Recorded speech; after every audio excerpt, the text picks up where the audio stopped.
Olá, bom dia, boa tarde, boa noite e por que não dizer boa sorte para você que está com a gente em mais um Bicho no Boteco. Lembrando para você para curtir o nosso vídeo e se inscrever no nosso canal, que vai ajudar a gente a tocar esse projeto por muito mais tempo. Tem muita gente ainda que a gente quer entrevistar, quer chamar aqui para bater um papo. E hoje temos um casal 20 aqui, né, Marcelo? Pois é. Nós temos aqui dois convidados, dois amigos de longa data, né, duas pessoas por quem eu tenho uma admiração pessoal muito grande e que tem uma contribuição gigante, né, para a conservação de felinos, para a conservação da fauna de uma forma geral. Jorge, Cris, né, Jorge Bérix, Cristina Dania, da Associação Mata Ciliar. Muito obrigado por vocês estarem com a gente aqui. Valeu! De novo? Obrigado. Muito bom estar aqui pela primeira vez de novo. Isso aí, obrigado. Bom, vamos lá. O que é a Associação Mata Ciliar? Um mistério. Um futuro. Um futuro. A associação é um sonho, na verdade, né? E acho que é uma concretização aí de convergências de ideias, de sonhos, de buscas de pessoas que em determinado momento se encontraram num caminho ou num descaminho, né? Olhando aí a questão de meio ambiente como um objetivo de vida e um horizonte, né, para se construir alguma coisa diferente.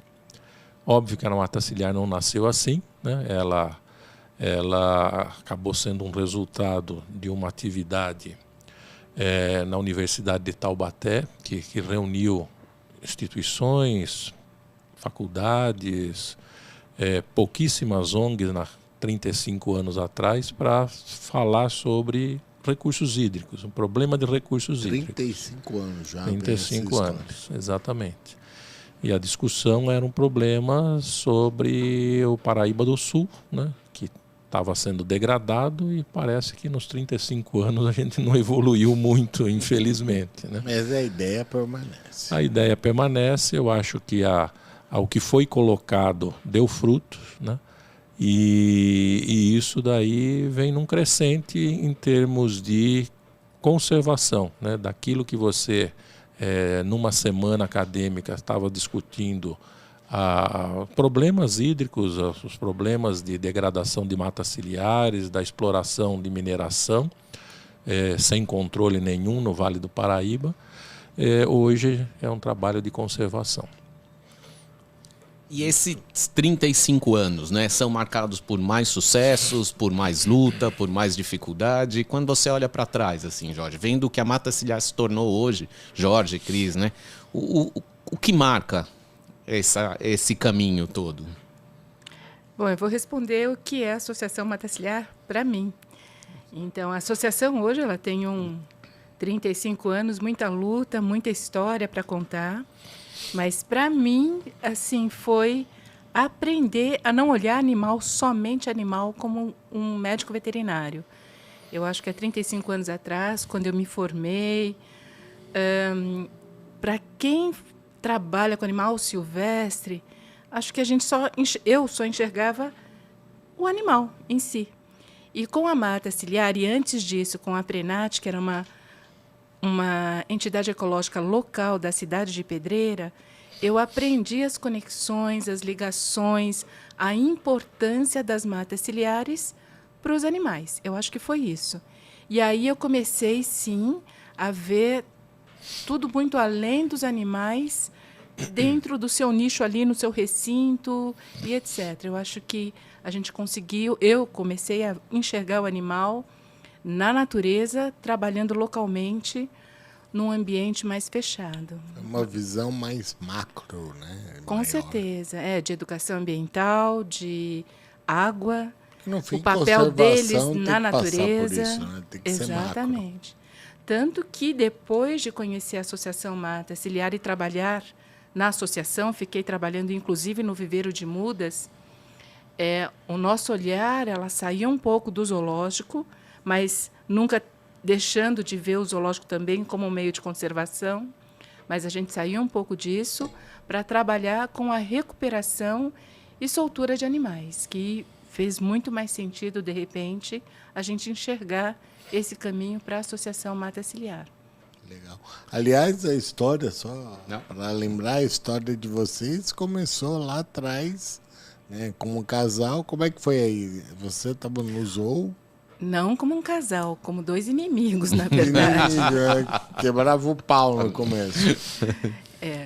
Acho que o Jorge pode contar melhor. Sobre eu não me comprometo, né? Eu não falaria muito. Eu vou contar do meu lado. Tá bom. É o que é o correto. Boa. Na verdade, assim, eu também sou filha do Zoológico de Sorocaba. Enquanto eu estava fazendo o estágio curricular e tudo mais, eu queria trabalhar com zoológicos, trabalhar com animais silvestres. E aí eu fui para o zoológico de Pedreira, que era um zoológico muito, muito pequeno e que estava se formando. Tinha alguns animais, mas assim, presos em foguetes, em recintos, gaiolas. Foguetinhos. Aqueles foguetinhos, exatamente. E aí eu fui montar esse zoológico. E quando eu cheguei, eu fui recebida a pedras, porque ninguém queria um zoológico naquele bosque. A cidade absolutamente. Não a cidade em si? Não, eu até entendo hoje, mas não naquela época, porque é um bosque maravilhoso, centenários, assim, as árvores, o bosque muito, muito rico de vegetação. E não tinha cabimento a gente montar um zoológico naquele local natural que já era muito bonito por si. E eles entendiam que a gente ia montar um zoológico simplesmente para mostrar como show para o público, mostrar como vitrine. E aí a gente já teve, né, Marcelo? A gente já teve uma lição muito grande com o Roni, com a Adalto, com a Nelly, com todo esse pessoal, de que o zoológico ele não é uma vitrine, desde aquela época, mas sim um local onde a gente podia trabalhar com conservação, com educação. E é isso que eu fui levar, essa é a ideia que eu fui levar.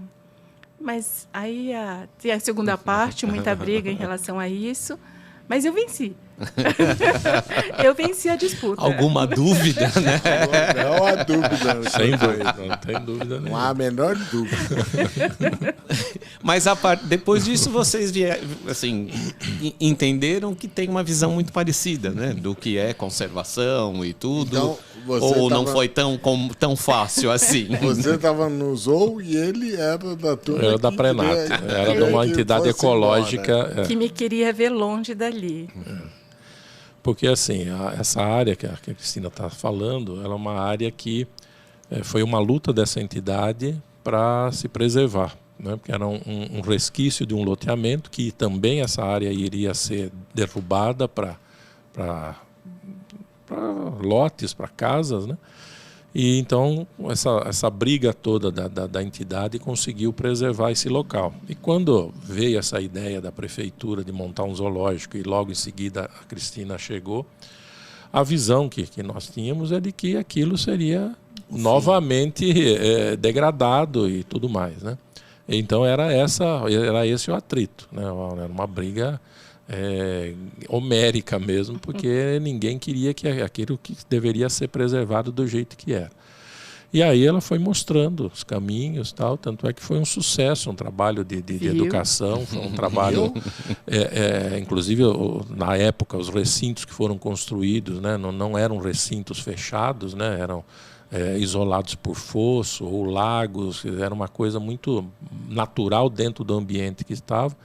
Era assim uma iniciativa bem diferenciada até dos zoológicos que existiam. E mais do que isso, né? Acho que mais do que qualquer coisa foi o trabalho, um grande trabalho feito com a população, principalmente com as crianças, que deu frutos até hoje. A gente tem aí a molecada na faixa dos 35, 40 e poucos anos, que se mantêm unidos, esses grupos, né, de jovens que nós atendemos lá atrás, e dão maior força para a gente. Todo o trabalho que nós fazemos, eles sempre estão se manifestando, sempre estão presentes, né? Ou seja, boa parte desse público hoje que apoia vocês foi plantado lá atrás com uma visão mais ampla. Exatamente. E você vê hoje esses jovens que não são mais jovens, né, já são pais ou avós. Os filhos deles são jovens. Os filhos deles, eles conduziram no mesmo caminho. Então é uma história muito bonita que resultou desse trabalho aí naquela época. Tem uma foto que eu me lembro, assim, de a Mata Ciliar em algum lugar, que é daquele rio de Pedreira. Sim. Que tem uma foto antes, né, que era asfalto e uma graminha, e que depois tem fotos 15, 20 anos depois com a mata toda recomposta, né? Sim. Aquilo ainda está de pé, a cidade preserva. Aquilo está de pé, aquilo é um orgulho da cidade, né? Esses jovens, essas crianças que eu acabei de falar, continuam sendo guardiões daquela área, porque com cada intervenção que acontece, eles se manifestam, né? Mas aquilo deu frutos também, ele foi preservado. Foi um trabalho da Mata Ciliar. Trabalho da Mata Ciliar, exatamente. Recomposição da mata da cidade. Que legal. A foto é fantástica, né? É, a da Mata Ciliar e a entidade local, que é a Prenat.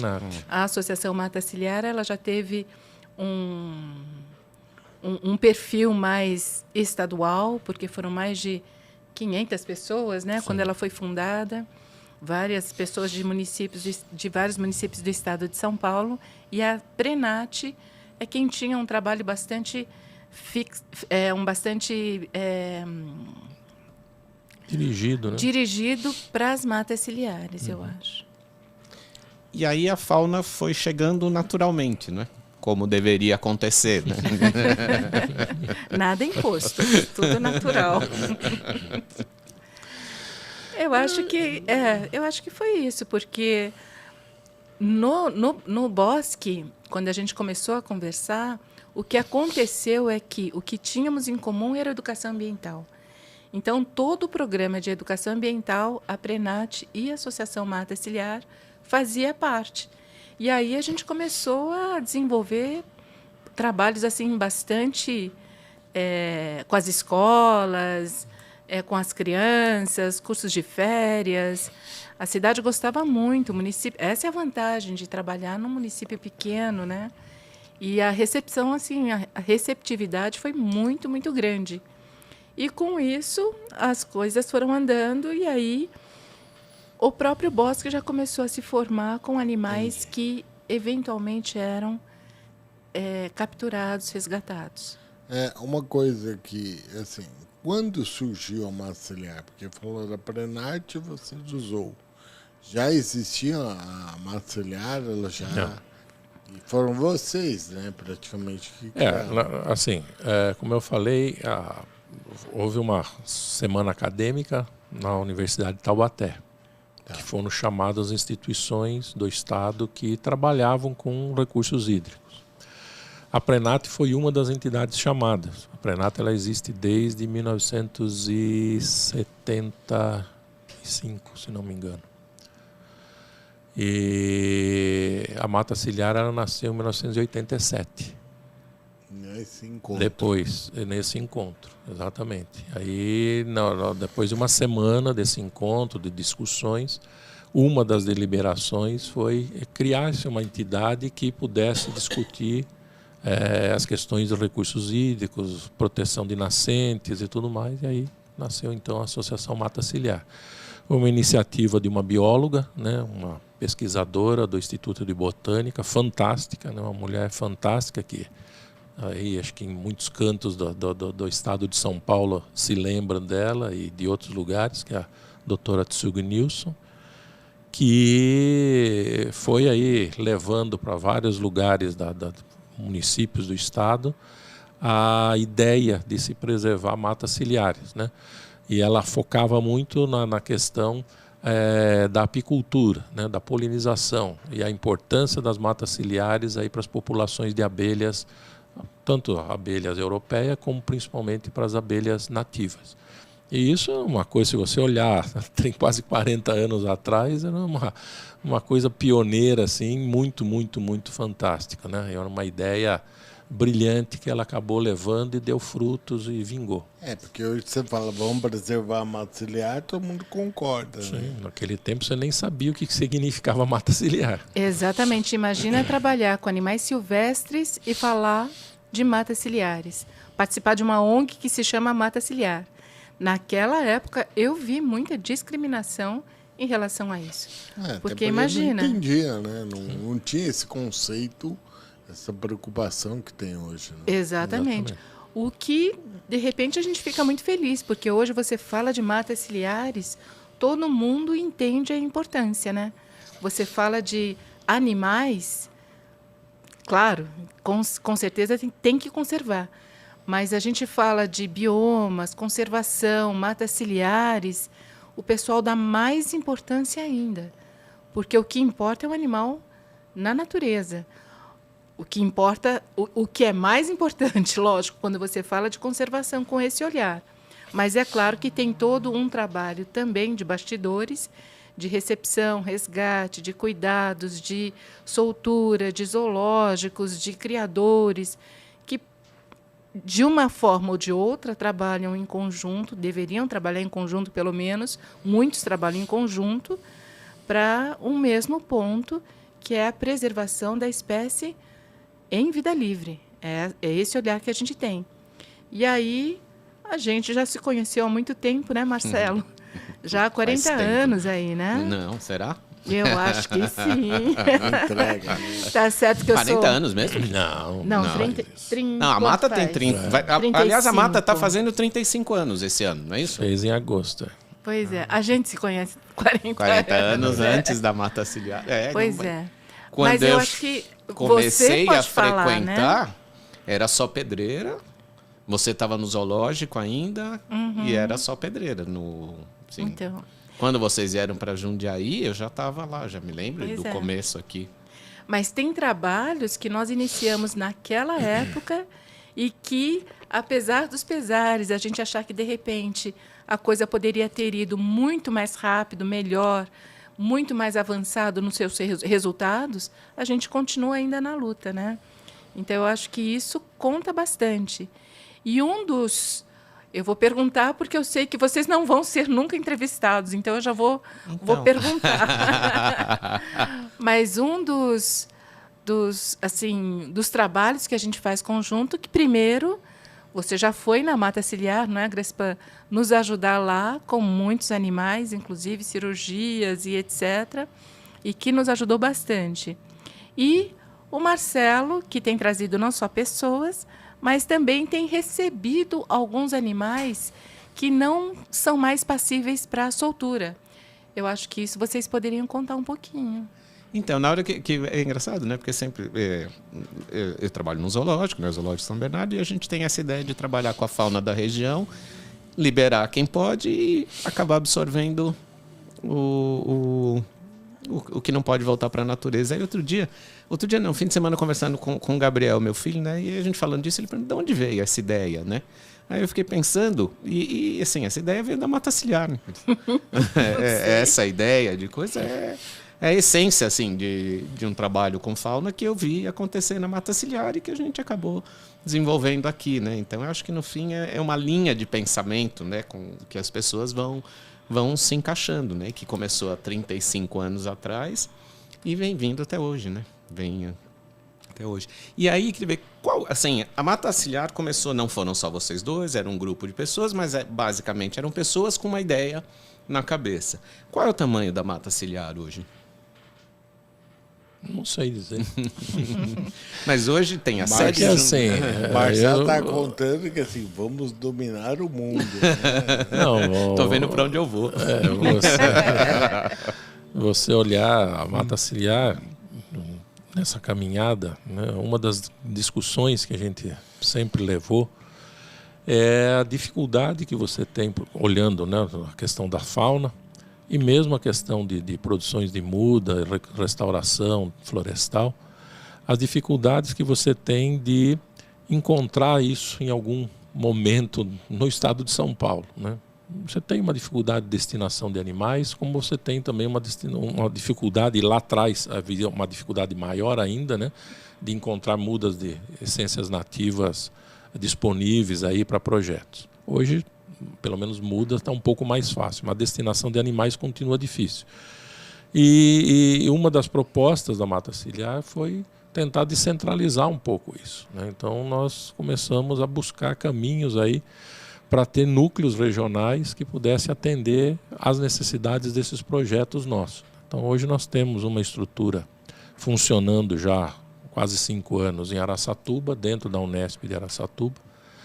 Temos uma parceria com a universidade também da Unesp em Jaboticabal.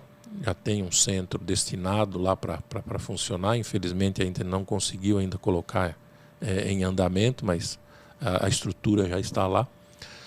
Temos uma parceria com a Prefeitura de Mojimirim, né? Assumimos o Zoológico de Mojimirim no início desse ano, em janeiro desse ano, com a intenção de transformá-lo num CRAS também, num centro de atendimento de animais ali, porque é uma região que destina muito animais para a Mata Ciliar de Jundiaí.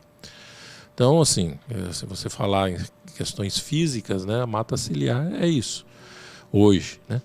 Mas o tamanho, eu acho que é o tamanho aí que as pessoas vão incorporando, né? A gente tem muita gente que passou pela Mata Ciliar como estagiário, que passou pela Mata Ciliar como colaborador ou como voluntário, e que levou essa ideia para o Brasil todo, até para fora, né? Nós temos pessoas nos Estados Unidos, temos pessoas na Coreia, né? Tem pessoas na Colômbia, tem pessoas que passaram pela Mata Ciliar por vários momentos, como eu falei, ou como estagiário, ou como colaborador, ou como voluntário, e que hoje mantém aí essa ideia para fora e trazendo novas ideias para a gente também. Então, isso dá uma alegria muito grande para a gente.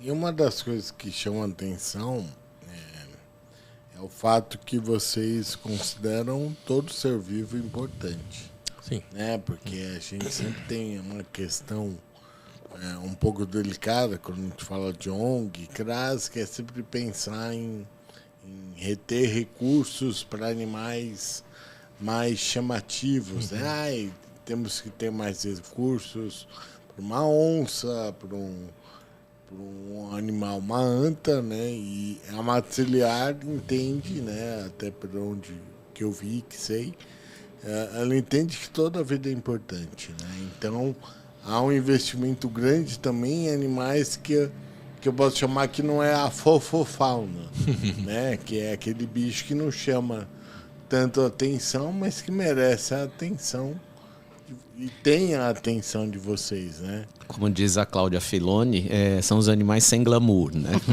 Sem glamour. Acho que a Cristina pode falar melhor do que eu, mas eu só gostaria de colocar um ponto de vista aí da ideologia ou da filosofia da Mata Ciliar. Você colocou, toda a vida é importante, tanto é que nosso dístico, né, da Mata Ciliar é preservar a vida da nossa natureza, né? E essa vida, ela é total, né? Seja ela qual for, né? E esse é um esforço muito grande. Quem lida com animais silvestres ou quem lida com animais de uma maneira geral sabe disso, né? E nós somos muitas vezes criticados até por autoridades, né? Porque você está ali, né? Só para você ter uma ideia, nós temos perto, agora nessa temporada aqui, de uns 350 filhotes de gambá sendo cuidados, né? E chegando toda hora. E as pessoas, muitas vezes, falam, mas por que fica esses bichos aí, né? Isso, né? Tem na natureza de monte, não tem... Não é isso, né? É a vida, né? E se você não colocar naqueles que trabalham com você, naqueles que estão ao seu lado, de que aquela vida pequena, sensível, delicada, e por mais abundante que seja, é uma vida, e ela precisa ser olhada, precisa ser cuidada, não adianta imaginar que aquela pessoa vai ter, de novo lá, né, uma atenção, um carinho, um cuidado com uma onça, com um leão, seja lá que outro bicho for. Ele vai tratar como um animal simplesmente, ou como um produto simplesmente, infelizmente. Eu acho que é isso que está acontecendo. A gente acompanha nesses 35 anos a evolução, né, da medicina veterinária no país, ou da biologia nesse país, através de milhares de estagiários que nós já recebemos. E, infelizmente, a gente está vendo que a formação dessas pessoas hoje está deixando a desejar na questão da humanidade, né, na questão da ética humana com relação a outras vidas ou ao próprio planeta Terra. E isso é muito triste. Mais do que triste, isso é extremamente sério, né? Porque a gente está vendo um egoísmo muito grande das pessoas, uma não faço, não quero, porque vou perder tempo com isso, né? Que nos preocupa. Traduzindo, isso não me rende like. Exatamente. E aí eu vou ficar de madrugada, de 2 em 2 horas, dando uma madeira para filhote de gambá? Não vou. Né? Vai ser um de leão ou de um onça, sim. Aí que tá. Então, isso é uma luta muito grande que a gente faz na instituição, né? Tentando fazer com que as pessoas compreendam, né, o papel delas como seres humanos. Antes de profissional, como ser humano. Você tem uma responsabilidade por toda a vida que existe. Então, vamos cuidar, porque senão você não vai ser um bom profissional. Você já não vai ser um bom humano e não vai ser um bom profissional. Eu acho muito engraçado quando as pessoas chegam, né, na mata ciliar, voluntários, estagiários, pessoas que querem ajudar de alguma forma, e começa dizendo que quer trabalhar com planta, quer trabalhar com animais, mas quer ficar longe de gente. Então, a gente já começa por aí, porque tem que gostar de gente também. E faz parte cuidar de pessoas também. E cuidar de pessoas é as pessoas não só se cuidarem, mas também aprender a cuidar, porque não tem outro caminho. Então, eu acho que a Associação Mata Ciliar hoje, ela teve um papel importante nesses 35 anos, não de receber animais, cuidar e soltar. Isso é claro que nós fizemos, mas é muito difícil da gente avaliar esse trabalho. Mas, com certeza, a gente teve um papel aí de treinar pessoas. Eu acho que isso, a gente falou uma mesma linguagem o tempo todo, né, o grupo que nós fazemos parte, mas cuidar é importante. E a segunda coisa de treinar pessoas é mostrar a forma como esses animais chegam na mata. Tem gente que fala assim, mas deixa a seleção natural fazer o seu papel. A especulação imobiliária é seleção natural. A malha viária, que está tão forte hoje, atropelamentos, isso é seleção natural. Quer dizer, as pessoas... A liberação da caça hoje. A liberação da caça. As leis que estão cada vez mais brandas, não é? E vai saber o que vai acontecer com os biomas daqui para frente. Então, a forma como esses animais chegam, eu acho que a gente consegue mostrar, infelizmente por isso, né, também, mas mostrar o que vem acontecendo. Porque quem é que enxerga as onças, por exemplo, que nós pegamos? Quem é que está vendo as armadilhas que elas estão caindo no meio de uma floresta, no meio da mata? Se a gente recebeu 5 dessa forma, em armadilhas, em laços, imagina a quantidade de animais que não estão morrendo por aí. Envenenamento, agrotóxicos e envenenamento também por chumbinho de cumarínicos, etc., é ordem. Existe uma linha dizendo é assim que deve ser feito. E isso está sendo assim ensinado entre muitos proprietários, infelizmente, mas existe essa luta contra a fauna. E que a gente tem que botar a boca no trombone e, infelizmente, essa é a forma que a gente tem de mostrar para as pessoas. Agora, dizer que a gente está, em termos de... Claro que soltar animais é maravilhoso, mas a cada dia, a cada mês, a cada ano, eu fico com medo. Porque antes a gente batia no peito e falava assim, meu papel eu fiz. Hoje já não dá para falar isso, não.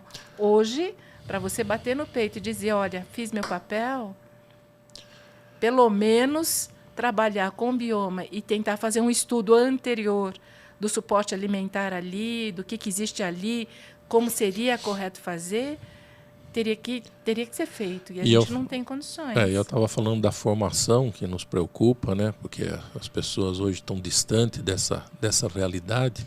Só vou contar uma historinha rapidamente aqui. Agora, há pouco tempo atrás, poucas semanas atrás, nós estávamos selecionando pessoas para um projeto da Associação Mata Ciliar e vários fizeram contato, interessados e tal. E um desses interessados, né? Fez todo um elogio do trabalho, que legal, vão trabalhar, tal, não sei o quê, blá, blá, blá. E no final ela terminou o e-mail dizendo assim, precisa ser presencial? aí você fica pensando em que mundo estamos, né? Essa é a preocupação nossa hoje. Porque vocês pregam, além de uma ideia, uma filosofia de vida. Algo... Não, e é muita dedicação. Se você sim. recebe esses animais, você tem que se responsabilizar. E aí, na dedicação, é que a gente consegue treinar as pessoas. Porque o caminho mais fácil seria assim, gambá, faz eutanásia, dá pro gato comer. Né? Ou então, Alexa, hora de mamar, né? Como chama aquele que tinha... Que era Tamagotchi. O Tamagotchi. Né? Não, pode falar. Não, até assim, queria só fazer uma observação, e aí é legal, né, quando você ouve a Cristina falando, assim, que fica claro, né, que essa história de soltar animais é um processo absolutamente estudado, pensado, né, é algo complexo, não é simplesmente abrir a gaiola. A Jennifer, né, que trabalha lá no Zoo outro dia, pegou um Uber e aí a moça, quando soube que ela era bióloga, estava toda feliz. Eu adoro animais também. Às vezes eu vou no pet shop, compro uns periquitos, compro uns canários, aí abro a gaiola e solto eles. Né? Então, assim, o soltar aí, né, tem um trabalho gigante. Né? Quer dizer, tirar da natureza é fácil, né? Devolver é um trabalho... Exatamente. Tanto que o nosso maior trabalho é fazer com que o animal não saia do local. Então, que o gambá não seja, se possível, não seja retirado, mas principalmente as maritacas do forro, passarinho que está na calçada aprendendo a voar, não é para mexer. Então, a gente faz todo um trabalho de convencimento das pessoas, entender aonde estão esses animais e evitando que, claro, ele seja retirado. Até porque, Thalia, né? No caso de gambá, todo mundo fica querendo matar o gambá, mas ele vai atrás do lixo que a pessoa produziu. Sim. Exatamente, também. Então, você não quer gambá entrando na tua casa? Toma conta do lixo. E, assim, é jargão, mas cada animal tem o seu papel, não adianta. Eu vou falar aquilo que todo mundo já sabe. Mas existe um papel dentro desse ciclo que eles têm que cumprir, nem que seja ser presa. Faz parte. Sim. Então, o Rony, quando esteve aqui, né, assim, voltando um pouquinho para aquele ponto, até porque é uma crítica que de vez em quando surge, né? Quando você fala que atende, sei lá, 3.000, 5.000 gambás, uma das críticas que surge mas se você, ao invés disso, ao invés de cuidar de 3.000, usasse esses recursos para cuidar de 350, isso não seria melhor para esses animais? E o Rony, quando esteve aqui, é exatamente o que ele prega, assim... resumindo a história... Visão bem diferente. Assim, que veja, é gente uma não opinião, tá é um julgando. ponto de vista, né? Mas assim, que na verdade deveria fazer eutanásia em todos esses animais exatamente para atender as onças e a coisa. Como é que a gente responde isso? Eu acho que, não sei se a Cristina também vai complementar, mas eu acho que a resposta ela não é simples, né? Você tem que entender que muitas pessoas que têm essa visão como nós atuamos numa instituição também, mas muitas dessas outras pessoas elas vêm de instituições que são muito mais engessadas do que a gente, né? Com recursos muito mais limitados, né? Por questões de prefeitura ou do estado, então naturalmente acabam fazendo uma seleção de prioridades, né? Não que a gente tenha recursos em abundância, não é isso que eu estou dizendo. Eu estou dizendo que a gente tem mais condições de fazer opções, liberdade de opção. Né? E com isso você tem a condição também de fazer um esforço muito maior para se dedicar a salvar, pelo menos tentar salvar o maior número de animais possível. Esse é um ponto econômico, vamos dizer assim. O outro lado é aquilo que eu estava falando anteriormente. É uma questão moral, né? É uma questão assim, eu entendo, eu pessoalmente, né? E aí talvez isso tenha transbordado em parte para a filosofia da própria identidade. Você tem que fazer de tudo para preservar essa vida, né? Qualquer ela que seja, em última, assim, último, se pensar em eutanásia, né? Aí você fala, mas o bicho vai ficar sem pata, o bicho vai ficar sem ar. Vai ficar, mas ele está vivendo e com uma qualidade de vida suficiente, ótimo. Porque é um animal e ele vai ter, se ele não vai ter o papel na natureza que ele deveria cumprir, de caçar, de predar, ele vai ter um papel talvez mais importante, que é mostrar para as pessoas o que nós fazemos com esses animais, o resultado da nossa ação junto à natureza. Exato. Então esse esforço ele tem que ser feito, né?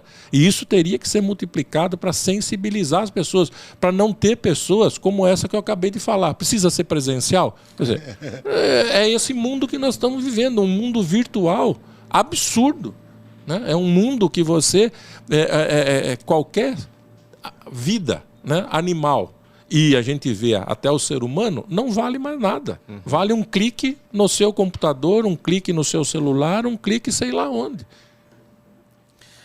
A gente até já falou sobre isso, né? Aquela pergunta suspeita, porque no fim eu concordo.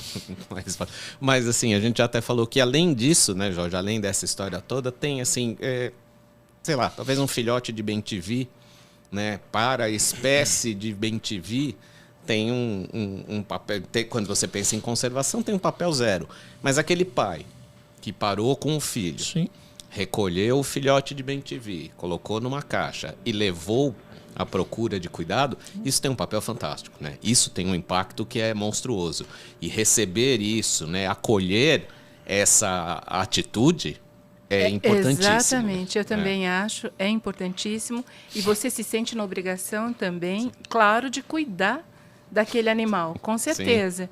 Então, eu concordo plenamente com o Jorge, eu acho que essa vida virtual realmente não é da nossa geração e vejo muitas pessoas perdidas, infelizmente, porque querem fazer e não sabem como fazer.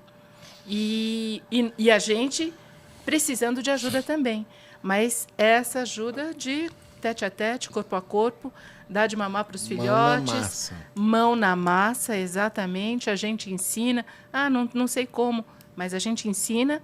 Só que cada dia hoje eu vejo que a coisa fica mais difícil, porque aí a gente entra também na questão do veterinário, do estudante, do estagiário, que se recusa a fazer um trabalho desses. Aconteceu essa noite. O estagiário se recusou a levantar e cuidar. É claro que a gente tem o tratador, é claro que a gente tem o técnico junto, mas cada vez mais isso vem acontecendo. Tipo, largou mão, falou, não vou cuidar. Não, eu não vou. Eu não vou levantar. Eu não vou levantar. Então, não faz parte, eu acho da que... formação das pessoas hoje. Do compromisso, né? Do compromisso. Da falta de compromisso, isso, né? Acho que não tem nem a ver com mas, estudo, ao mesmo tempo, quer pessoal. trabalhar... Então, mas quer trabalhar com silvestres, quer trabalhar com felinos, quer anestesiar a onça, mas não sabe, não cuida do gambá. Eu achava que era pessoal, não é pessoal. Hoje nós estamos tendo um problema de formação. As pessoas estão sendo formadas assim de uma maneira que eu considero totalmente errado, porque a pessoa quer o bicho na mesa. Mas isso vai de criação familiar, vai de escola, vem todo. Mas a sociedade ela está estragada, exatamente. Aquilo que a Cristina falou do animal ser atendido, ou o Marcelo também, eu dou um exemplo, né, assim, muito claro. Por que a gente tem que também fazer esse esforço, né, em cima do que acontece ali no dia a dia?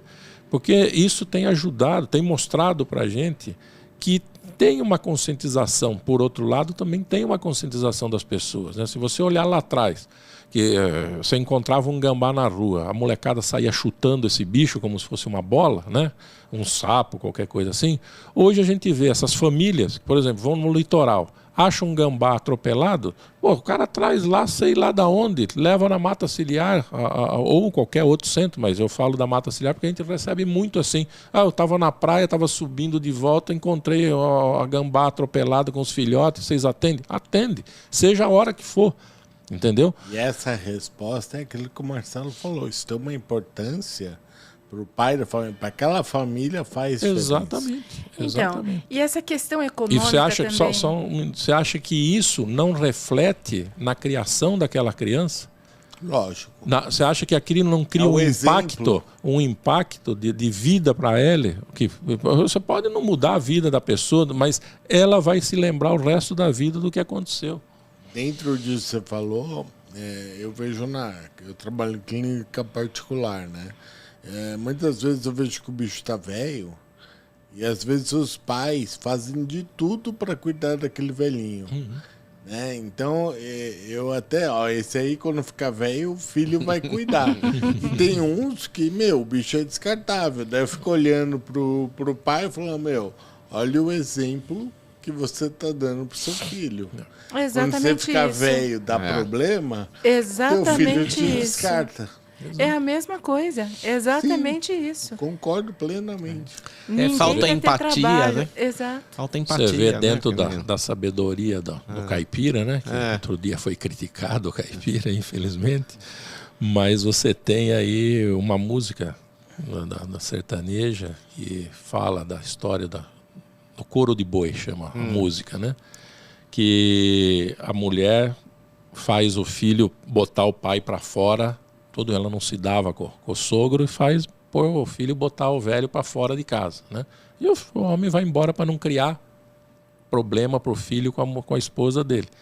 E ir embora, o filho, assim, sem saber o que fazer mais, né? Porque já não pode mais segurar por causa da mulher, ele dá um couro de boi, pô. O pai levar para se abrigar pelo menos, né? Aí o filho dele, em determinado momento, ele parte um couro de boi. Mas por quê, né? Não, porque quando você ficar velho, você vai ter um couro de boi para levar também. Então esse exemplo. Essa formação. Porque é um absurdo, né? Você foi estagiário em Sorocaba, tudo. Porra, se me desse um bicho, né? Você é estagiário, tudo, tem que cuidar do bicho à noite. Eu já me senti tão importante, não é? Assim, porra, confiaram em mim, né? Assim, para cuidar disso. Claro, passar a noite. Eu virava a noite feliz. Feliz, né? No outro dia agradecia. Obrigado, Adalto. Obrigado, Rony. E não tinha Instagram para ficar, ó o gambá. Ó o gambá. Pois é. E é aquele negócio, né? Assim, admiro demais. É meu mestre, né? O Rony, de todos nós. Mas, além do que o Jorge falou, de que nós, como ONGs, temos mais liberdade na escolha e na atuação, eu acho que é o esforço também, é a forma de pensar, porque, assim, para mim, acaba sendo uma desculpa. Vamos investir mais aqui porque não dá para investir ali. Tudo bem, a gente pode trabalhar com prioridades, mas é nossa responsabilidade. Então, a gente faz de tudo para salvar, às vezes não tem recinto e etc., Sempre digo isso, a Associação Mata Ciliar, o CRAS na associação, ela não é um santuário de forma alguma, muito pelo contrário, a gente tem bichos que precisam de recintos muito, muito melhores, mas a gente não descansa enquanto não estiver com aquele animal bem, não é? Então, tem pessoas que criticam, mas não é mais fácil eutanasiar? Com certeza, porque você recebe eutanasia, e aí? Não tem problema nenhum, porque você recebeu. Que mensagem você vai passar com isso? Exatamente. Acho que é aí que vocês pegam. E o esforço que mensagem, você tem para manter aquele animal num bem-estar. A gente não descansa se ele não estiver em bem-estar. Deixando claro que o veterinário, claro, se não tem uma pata, depois, de repente, a outra também tem, não dá para ter. Isso... é claro que a gente precisa tomar uma atitude e, às vezes, a eutanásia é necessária. Mas, por outro lado, é um outro conceito. Se existe possibilidade, é nossa obrigação manter. E por que a gente, eu digo a gente, o veterinário, né? Por que a gente está perdendo isso? Essa empatia, esse amor pelos animais, né? Porque assim, a gente está querendo ser muito técnico. Eu posso ser sincera, eu acho que a qualidade do ensino piorou muito. Acho que não sou só eu, né? Todo mundo está enxergando isso. A gente não pode Então, falar. na nossa... A gente só fala mal todo o programa. É isso. É isso. Então, enquanto você tinha que não só estudar, dar valor e sabe, se dedicar, hoje você faz veterinária por EAD. Tenha santa paciência, né? Eu acho que isso é A gente muito estava até triste. conversando no caminho para cá, né? Da qualidade do EAD, como o EAD pode ser usado. Que pode ser fantástico, né? É uma ferramenta sensacional, né? Você ter a distância. Então, sei lá, você tem um grupo de pessoas discutindo reprodução de felinos. Pô, você conseguir colocar o Bill numa tela para participar dessa discussão, para falar de um ponto, é sensacional. Mas não o curso inteiro. Exatamente, Exato. mas não o curso inteiro, falou. não as coisas A básicas, base né? não pode ser essa. Exato. Você vai ensinar o cara a auscultar A pandemia, a distância? pelo menos, Que jeito, parece né? que ensinou E não isso é aí. só isso. Eu acho que eu não sou veterinário, eu vou dar um palpite fora do bumbo aqui, né? Mas não é a técnica só que é necessária no manuseio. É a sensibilidade da pessoa. Se a pessoa não pôr a mão no animal, não sentir a energia do animal, se a pessoa não olhar no olho daquele bicho que está sofrendo... Enxergar o sofrimento. E perceber naquele tremor daquele animal naquele momento, ou o medo, ou até o agradecimento que os animais agradecem, né? Muitos animais, eles procuram ajuda, né? Você percebe a busca de ajuda por alguma razão, não vou entrar nessa questão mais espiritual, aí, mas acontece isso. Você não vai conseguir ter um bom técnico. Você pode ter você pode ter um excelente técnico de procedimentos, de técnicas, sei lá o que e tal, mas ele não tem a sensibilidade necessária para ter aquele animal no colo, para ter aquele animal como um paciente que ele precisa cuidar e não como um produto que ele precisa atender. É diferente. Sim, dinheiro não é tudo. Exatamente. Exato. Nem dinheiro e nem o glamour, né? Nem aparecer, né? Ter as likes, que eu não sei nem direito o que é isso, mas as pessoas querem ser diferentes, né? Os jovens querem ser diferentes, os nossos profissionais que estão chegando querem ser diferentes. E para ser diferente, ele vai trabalhar com uma cobra, ele vai trabalhar com animais que dão mais glamour, e quanto mais raro, melhor é. Por quê? É como um quadro, é um produto, é como um quadro raro. Eu quero ter, eu quero... E aí ele vai escolher como animal de estimação, de repente, animais que é egoísta, são os né? mais O propósito raros. é egoísta, Você né? sabe- Que nem você vê pra aquelas ele. fotos, o que o cara tá mostrando ali não é um bicho que você quer que as pessoas conheçam, não é um ato, É ele o tá ego. mostrando ele. É. Né? Olha Como eu sou bom. Exatamente, né? A preocupação não é o animal de forma alguma, e isso é complicado, né? É difícil você ver Exatamente. para onde a gente vai, né? Você conversa de velho, né? Sabe que essa semana que passou, eu fiquei muito triste com aquele teste da NASA em que eles lançaram um satélite que desviou um meteoro, porque eu tenho plena convicção que só um meteoro resolve. Vote meteoro. Mas aí, aqui nós temos um outro, que é o Putin também está tentando resolver. Chegando, né? E tá chegando, Já viu? Ai, chega. meu Deus do céu. E agora, assim, a mata ciliar começou há 35 anos atrás, né? 35 anos de luta. Recentemente tivemos um problema grande aí, né, Jorge, Cris, a história do terreno da mata. O que foi isso? Aquela história do aeroporto, aquela luta. E que, por outro lado, trouxe uma coisa muito legal, né? Que é aquela Ficamos coisa... muito mais fortes. exatamente. O que foi isso? Como foi essa história?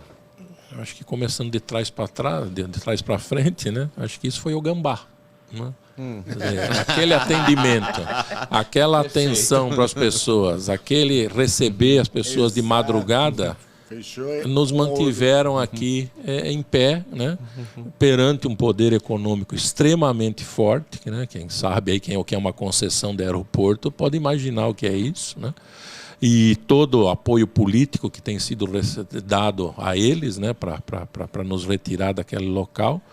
E nós estamos nos mantendo, pelo menos até agora, nesses 2 anos e pouco dessa luta, né. Agora, questão de 15 dias atrás, tiveram mais uma derrota na justiça e isso vai continuar, né? É uma área extremamente cobiçada, né? Voltando aí na questão econômica, o olhar é simplesmente monetário para o local onde nós estamos.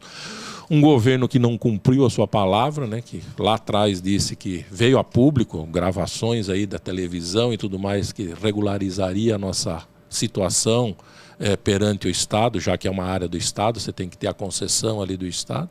Não foi feito, né, de novo, pelas questões econômicas, pelas pressões aí político-econômicas, mas a população abraçou literalmente a mata ciliar, né, porque nós tivemos um movimento por uma semana de vigília da população de Jundiaí região, né, que se mobilizou, acampou efetivamente em frente ao aeroporto, em frente à nossa área, dia e noite de madrugada, num frio de lascar, com pessoas de São Paulo, de Rio Claro, de Sorocaba, mandando comida, cobertor, barraca para essa mobilização toda. E isso daí é o gambá. É o efeito gambá. É o efeito gambá. Não só o efeito gambá, mas também o efeito de onde nós viemos, né? Sabe quem esteve lá e montou a cadeirinha na vigília? O Rony, né? O Rony. Sabe que ele reclamou muito quando esteve aqui dos problemas que o zoológico de Sorocaba teve e que faltou mobilização das pessoas que estão no zoológico hoje. Diz que faltou as pessoas se mobilizarem, irem lá brigar pelo zoológico, né? Então, e isso é complicado, porque se as pessoas que estão lá hoje não se mobilizam, como é que os outros vão se mobilizar, não é? Doer, Exatamente. Se você não está se doendo. Exatamente. Muitas vezes as pessoas, não quero julgar ninguém, nem conheço, tá? Mas muitas vezes as pessoas, isso fala pela chegada de pessoas nas várias instituições, né? Elas não se interessam nem pela história da instituição. Então elas nunca vão ter uma ligação com aquele local onde eles estão trabalhando. Porque, mais uma vez, eles estão trabalhando ali simplesmente porque ou é o glamour, ou é a questão monetária, ou é a estabilidade quando é um serviço público e tudo mais. Eu não tenho compromisso mais nenhum do que aquilo lá, do que o meu horário, né, que é de tanto a tanto, tchau, muito obrigado e pronto. Às vezes falta tesão, falta sangue no zóio, né? Exatamente. Aquela coisa. Pois é. Você viu que a gente ganhou, agora tem também o efeito gambá. Porque a gente tem o efeito vombate que a gente usa. Porque assim, o cara é um merda, forma outro merda, que é o quadrado, professor. E aí ele forma um merda ao cubo, que é igual o cocô do vombate, né? Porque voltando ao que você falou da educação, né? A gente pega alguém mal formado, que sai dando curso, forma um mais mal formado ainda, e assim vai, chega no merda ao cubo, que é o vombate. Mas são todos especialistas. Então. Esse é o problema. Ou estrelas em ascensão. É isso também, né? Estrela em ascensão, eu passei por uma. Do que vocês acham que vem isso? Porque é uma pergunta que o Marcelo sempre faz. De onde veio essa pressa, essa ânsia de ser bom? E uma coisa que eu vejo dessa galera nova, que eles não têm muito em quem se mirar. Olha, eu quero ser aquele cara. Olha, eu lembro do Rony, eu lembro do Adalto, Marcelo, Vanderlei, que são referências para mim. Eu vejo que essa galera nova não tem. Ele é autossuficiente, me dá essa impressão. E uma coisa que o Marcelo me falou, né? Não é impressão, não, é isso mesmo. Eu não quero mais mexer com maritaca, mas vem cá. Tava contando pra ele a história, né, pessoal? Não quero maritaca, não quero calopsita. Você quer o quê? Ares Pixie? Né? Como é que você chega? Eu operei 300.000 calopsitas, periquito, pra hoje um cara me chamar pra operar uma arpia.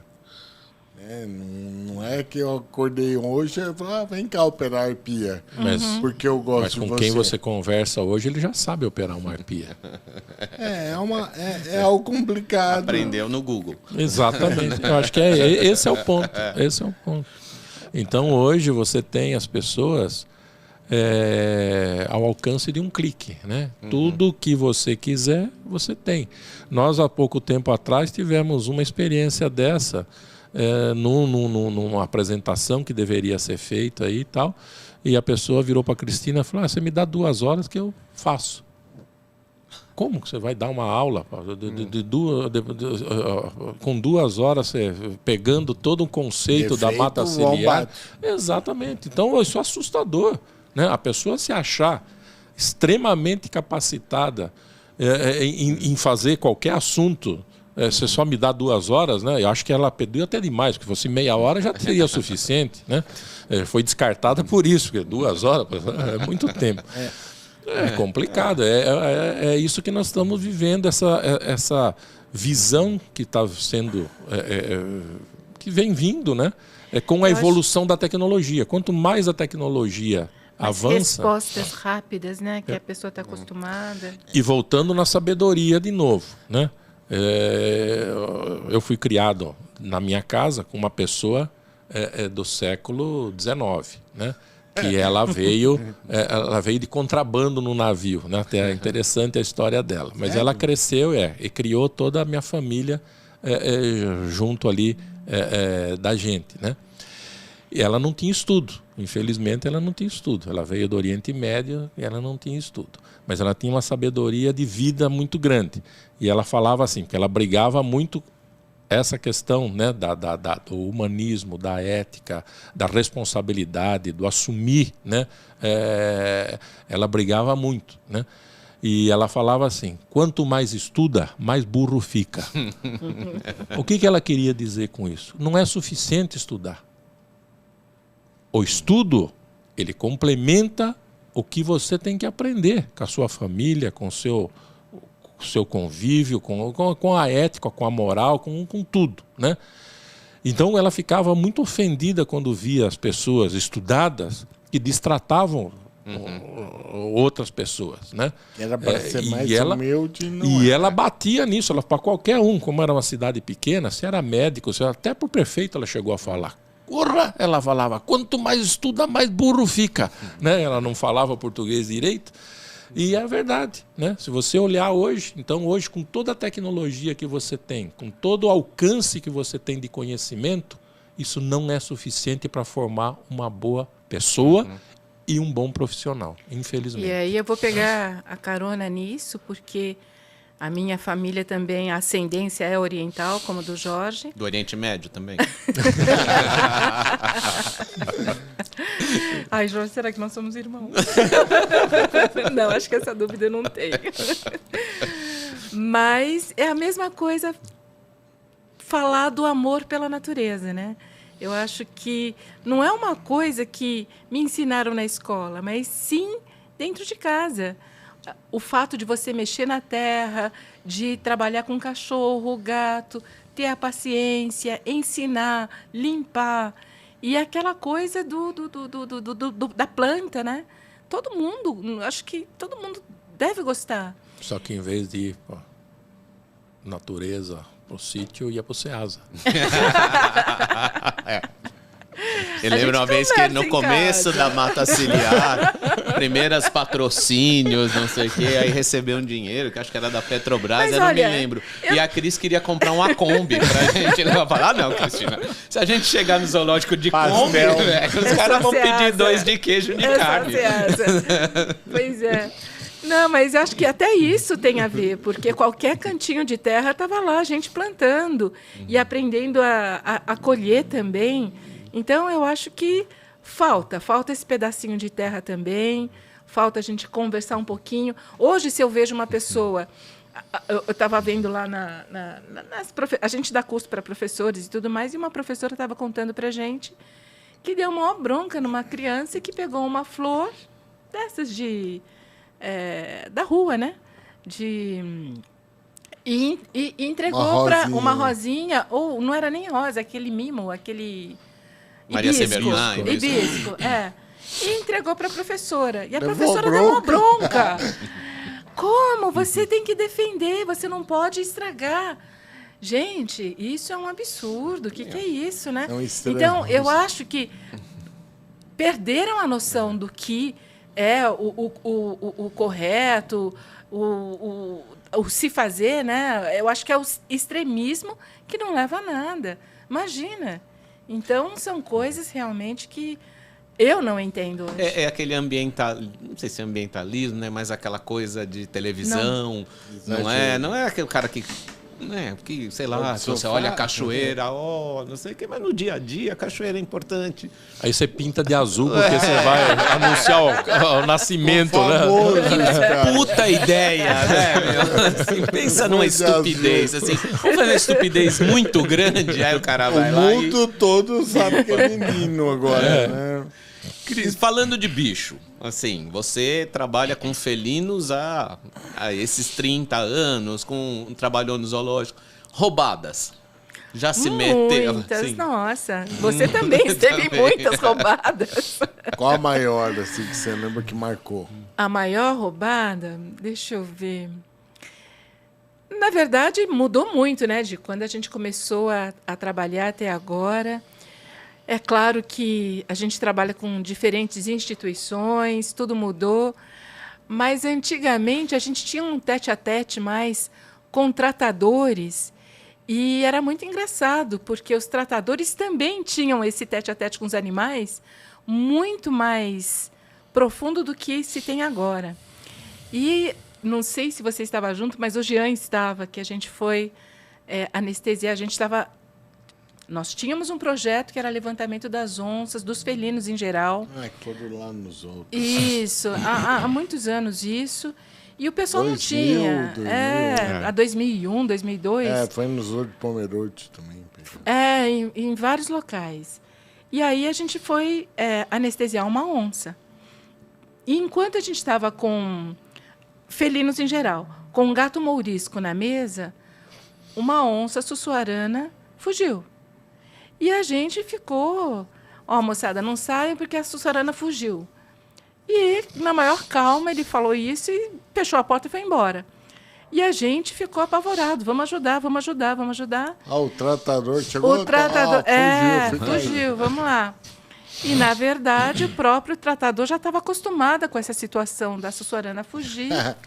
E ele puxa pelo rabo e bota dentro do recinto. É mais ou menos isso que aconteceu. E a mesma coisa em relação às onças, né? Hoje a gente tem o maior cuidado. E, na verdade, os tratadores, naquela época, eram muito mais ousados, né? A gente anestesiando, não entra, não entra. Daqui. E eles entravam e pegavam pelo rabo mesmo e laçavam e não sei o quê. Eu acho que era difícil trabalhar, porque é claro que é uma coisa que a gente hoje não aceita de jeito nenhum. Mas, ao mesmo tempo, eles eram muito eficientes. Dá uma saudadinha deles, né? Não deles, mas assim... Não, desse jeito. Lembra, uma vez em Cáceres, Cris, lembra que nós fomos para Cáceres? A gente foi para Cuiabá, dezembro, assim. Acho que estávamos eu e você e o Jean, ou só eu e o Jean? Não, eu, você e o Jean. Aí chegamos em Cuiabá, anestesiamos os bichos, os caras disseram, tem um batalhão de fronteira do exército em Cáceres que eles têm 2 onças. Aí fomos para lá dia 22 de dezembro. Chegamos lá, os dardos já estavam destruídos, tudo ferrado, não sei o quê. E era o Trovão e a Estrela, as 2 onças. Aí a primeira a gente anestesiou, foi anestesiar o segundo, foi um tiro, precisava dar mais um e os dardos já eram. Não. Aí o tenente falou, não, eu tenho o Super Bonder, vamos buscar. Aí, eu não sei se eu fiquei ou se você... Não foi, bom... faz tempo, já né? faz tempo, E aí deu o primeiro... Aí lá vem o soldado, que era o tratador. Pode ir lá aplicar que a onça tá encostada na grade. Aí chegamos lá, a onça com a bunda na grade. Assim, pegou na seringa, terminou a dose. Aí eu fiquei olhando assim e falei, velho... Quando a gente deu um tiro nessa onça, ela correu lá pra trás. Como é que ela veio pra cá? O cara começou a rir. O que foi? Eu tava meio grog, peguei ela pelo rabo, arrastou até a porta e fechou a porta, que era pra gente aplicar no coisa. Era ruim. Pois é. São muitas histórias, né? Muitas histórias, mas... E vocês estiveram nessas queimadas agora, você foi pro Pantanal também, com os bichos queimados lá? Fui. Até hoje eu me pergunto Por que eu fui, né? Porque não fiz nada, né? Eu acho que a gente foi, mas para ver a tragédia. E é claro que é isso que eu conto para as pessoas, mas a destruição foi muito grande. Hoje eu consigo falar sem chorar, porque antes disso não podia falar, porque eu chorava demais, porque a tragédia foi muito grande e o sofrimento foi muito grande.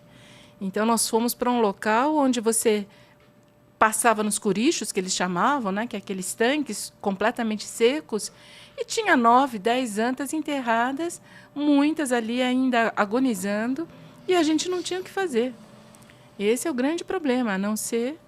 Né, o que você vai fazer? Então, foram várias situações que a gente não tinha muito o que fazer. Qual você acha que foi a maior falha ali do governo?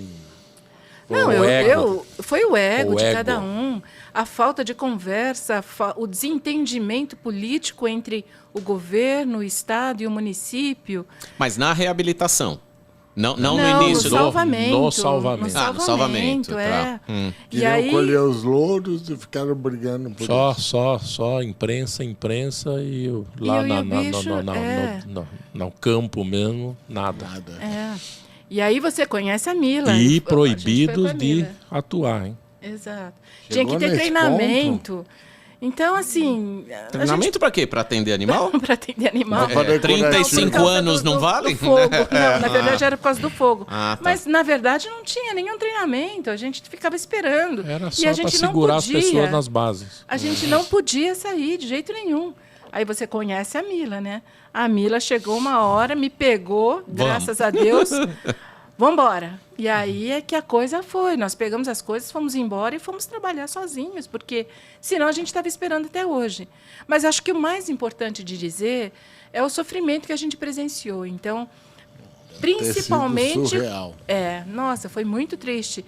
E principalmente com os bombeiros, que são chamados... Brigadistas. Que é voluntário, né? São brigadistas, eles eram contratados, mas temporário. não eram bombeiros, eram brigadistas. E eles contavam histórias assim de uma anta, filhote de tudo, que encontrava no meio do caminho, e ela gemendo, triste, toda queimada. Eles tinham que colocar do lado, porque não tinham o que fazer. A gente não estava lá naquele momento, né? Eles contando assim que era muito triste. Não tinha suporte nenhum. Exato. Nada. O fogo vindo, e os macacos pregos, por exemplo, eles não saem correndo para longe do fogo. Eles vão para o ponto mais alto. E aí o fogo vinha pegava por baixo, todos eles. Durante a noite, o pessoal contava só bicho entrando na água. E depois disso tudo... Né, o fogo, passado o fogo, a gente colocava água nos bebedouros, nos curichos e não sei o quê.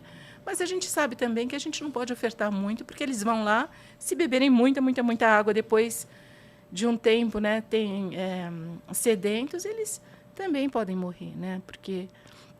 Então, são muitas histórias tristes mesmo de contar.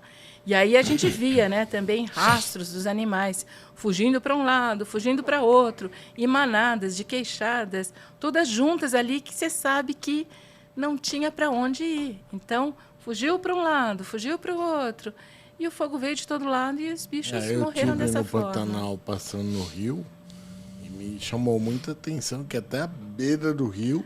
Sim. Você vê tudo queimado, quer dizer, queimou até a borda do Mas rio. quem ainda teve o rio ali para, pelo menos, dar uma refrescada, beleza. Mas muitos, a grande maioria, não teve essa água para poder... E o pessoal, isso que é o pior, o pessoal costuma falar, não, o Pantanal está se recuperando. Mas não está. Não está. O que nós vimos na década de 80, 85 aí, do Pantanal, quando eu cheguei, nossa... Não é o Pantanal de antes. E é claro que o de hoje não é de 3 anos atrás, 4 anos, quando a gente foi fazer esses resgates. Eu falo até de peixe, né, por pesca. Assim, só tem piranha. Pois é, não é. Você vai ter peixe lá em cima, lá no fim do rio. Divisa para a Bolívia. Na divisa da Bolívia você encontra peixe. Dali para baixo, só piranha. E aí é uma coisa que me chamou a atenção, que assim, porque já que os caras vivem da pesca, do turismo da pesca, por que não tem um projeto de fazer alevino? Ah, né? Vai deixar acabar? Né? A cidade tinha, eu critico isso até hoje, a cidade tinha que desenvolver alguma coisa para tentar pelo menos demorar um pouco mais o estrago, porque do jeito que tá, não tem mais nada. Mas vai além disso, né? Proteção das cabeceiras, proteção das matas ciliares e tudo, e não tem, né? A gente tá difícil. Tá Gente, difícil. próximos passos. O que vem da mata ciliar aí pela frente? Falando no estudo, fiquei Acho que o Jorge sabendo, pode falar. falando que a formação de novos aluninhos, vocês estão com um programa aí legal de pós. Pode falar. Eu acho que sim, eu acho que frente a tudo isso que a gente comentou, não é possível a gente simplesmente ficar quieto, calado e não botar a mão na massa, como é o jeito da Associação Mata Ciliar. E aí nós fomos buscar os amigos, né? Marcelo Grespan e outros mais. Nós temos assim voluntários bárbaros que eu preciso agradecer muito, desde a Soraya, até o Marcelo, oftalmologista, nosso amigo, ele é voluntário há muitos e muitos anos. O Anderson, nossa, tem muita gente boa trabalhando com a gente e que tem muito, muito mesmo para dar, para ofertar, para ensinar e para mostrar toda essa resiliência que é trabalhar com animais silvestres. Então, a ideia agora é a gente estar montando um curso de pós-graduação, e o Marcelo pode comentar um pouquinho mais a respeito. Acho que juntos, né? E a gente na verdade somos suspeitos, né? Porque está todo mundo envolvido nessa história, mas a ideia é para o segundo semestre do ano que vem, né, Cris? O pessoal da Mata Ciliar, assim, montar um curso de pós com manejo de animais selvagens. E aí, selvagem para valer, né? Aquele bicho que chega sem nenhum preconceito, com porquinho da Índia, com coelho. Trabalhar com comida é importante também. Mas, assim, né? A gente trabalhar com esses animais que vêm, que chegam machucados, doentes, o bicho sem glamour e tudo. E aí um curso de 2 anos para formar pessoas para trabalhar nesses centros, né? Grespan cuidando das aves. Vendendo e aí um pouco vai, da né? filosofia. De trabalho, vem aí, né? Fora, tem um curso de férias para vir aí também em janeiro, não é, Cris? Isso. Os cursos que a gente sempre fez e que nos ajudam muito a manter a instituição, que é o curso de felinos, que é de conservação, não essencialmente só medicina veterinária. Porque a galera quer ir, quer pôr uma onça anestesiada, né? Pois é. Hoje nós temos mais de 100 felinos, né? Então a gente precisa mesmo de ajuda para, inclusive, mantê-los em bom estado, né? Nós temos um protocolo que é pelo menos a cada 2 anos no máximo fazer uma preventiva. Então a gente precisa disso.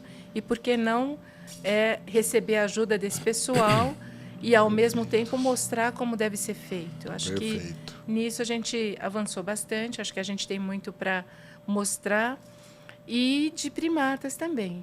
Mas primatas é principalmente para a gente achar estratégias de conservação com o pessoal tem um pessoal que já trabalha há muitos anos, muito tempo, mas o que eles vêm sofrendo também é uma coisa assim absurda. O que precisa ser feito é muita, muita coisa.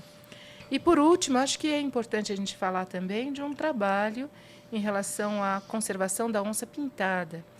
A gente falou de zoológico, a gente falou de IBAMA, a gente fala de ICMBio e tudo mais, mas é assim, todo mundo trabalha com a fauna silvestre, todo mundo tem as suas responsabilidades. E nós temos, há muitos anos, a gente já mantém o registro genealógico da onça pintada e outros pequenos felinos, a sussuarana também, em cativeiro. E é preciso sempre estar estudando a população ao longo dos anos dessas espécies para saber o que está acontecendo, para ver se realmente o cativeiro, ou, melhor dizendo hoje, né, se os animais sob cuidados humanos, eles estão cumprindo também o seu... Se a gente está cumprindo o papel na conservação, né? Para que lado a gente tem que tem que ir, Se tem tá que sendo reproduzir útil esse ou animal. não. Pois é, nós trabalhamos muito com a questão da biotecnologia, da reprodução com os felinos. E até hoje muita gente critica e não entende que se a gente está trabalhando com biotecnologia e se você consegue hoje armazenar sêmen, armazenar embriões e tudo mais num botijão de nitrogênio, amanhã você não precisa de tantos animais sob cativeiro. cuidados humanos, em cativeiro, sofrendo, mesmo que sejam em locais pequenos, você não precisa reproduzir. Só que existe a questão da genética, que a gente tem que manter. Então, as coisas se somam. E é claro que, para isso, eu não trabalho sozinha, nem ninguém, então a gente tem que trabalhar em conjunto. Por isso, essas instituições hoje... Hoje a ASAB, o ICMBio, tem um programa de conservação de espécies, de 25 espécies ameaçadas, e dentre elas a onça-pintada. E a gente está fazendo parte desse programa justamente para traçar estratégias para a conservação da onça-pintada. Show de bola. E para quem quer ajudar a Mata Ciliar, como é que faz? O cara que está olhando a gente aqui, fala, eu quero abraçar essa causa, quero ir lá botar a mão na massa. Como é que faz? Entre em contato? Ou na carteira. Bom, nós temos várias formas aí, né? Tem desde o voluntariado, né, que hoje está aberto para produção de mudas de árvores nativas. Essa é a parte bem legal da mata, né? Então nós temos lá uns 80 voluntários que vão se Um pequeno alterando aí durante a semana, durante o mês. Quer dizer, cada um tem a sua escala lá para fazer parte dessa atividade. A pessoa pode ir passar o domingo lá ajudando? Pode. Eu acho que principalmente o veterinário, especialistas que a gente chamou, tem que fazer parte desse voluntariado do viveiro de mudas, de produção de mudas. uma É muito vivência. legal. Uhum. Eu aprendi muito, muito mesmo em relação a isso, à natureza. Então, é uma das formas que tem, né? Nós temos a adoção, né, simbólica dos animais. Então, tem no nosso site, a pessoa pode ver como é que ela faz para adotar uma das espécies que estão colocadas lá para serem adotadas, né? No caso de empresas, a gente tem o selo dos Guardiões da Mata, né, que são empresas que acabam abraçando aí os trabalhos que a Mata Ciliar faz. Então, tem várias maneiras que pode ser aí feita a sua colaboração, a sua participação num trabalho, né? A gente sempre fixa aí para as pessoas que se manifestam, né? Fala para as pessoas, não é questão do dinheiro, do material, do equipamento, né? É claro que isso é importante, que ajuda a manter, dá sustentabilidade, mas o importante é ter compromisso, né? A gente botar acha a mão na massa. A questão do voluntariado ela é muito interessante nisso, né? Você vai vendo ao longo do tempo. Nós tivemos agora, na última seleção de voluntários, quase 200 voluntários, né, que se apresentaram para fazer parte do programa.